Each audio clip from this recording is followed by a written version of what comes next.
And now we're gonna get into the first question. And this was a question that came up a lot when I put out the Q&A, like, hey guys, I'm going to Charleston, I wanna do a Q&A, let me know what questions you want me to cover. A lot of you wanted to know, how much money can you get started trading with? Can I start with 300? Can I start with 4,000?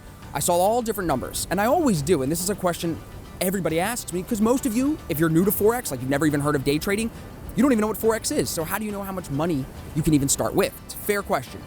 The answer is pretty simple though, and I think there's a lot of bullshit on the internet, truthfully, that distracts you from the simple answer.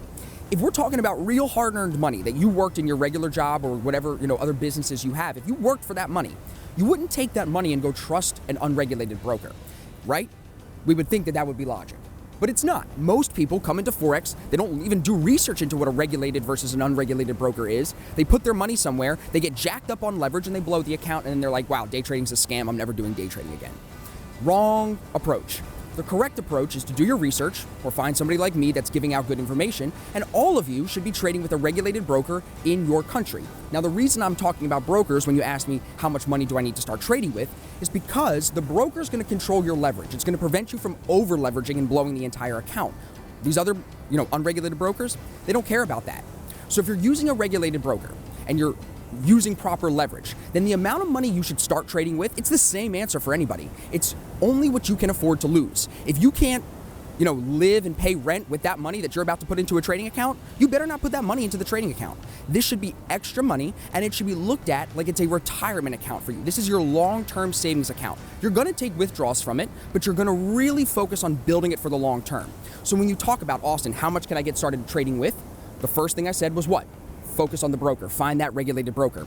Those brokers, for the most part, whether in Europe or the United States, or I think even in South America, most regulated brokers do not have a minimum deposit requirement. They're just gonna control your leverage and your size based on the money you give them. So you have to be sure that you're only giving them money that you can afford to lose, and you have to be sure that you're not jacking yourself up on leverage to where you could blow 50% of the account in one day or in one trade. So again, the question, how much money do I need to get started trading? It's a simple answer. You should only be trading with money that you can afford to lose. As far as how much money would I need to generate $1,000 a month, those questions are bullshit. Bullshit.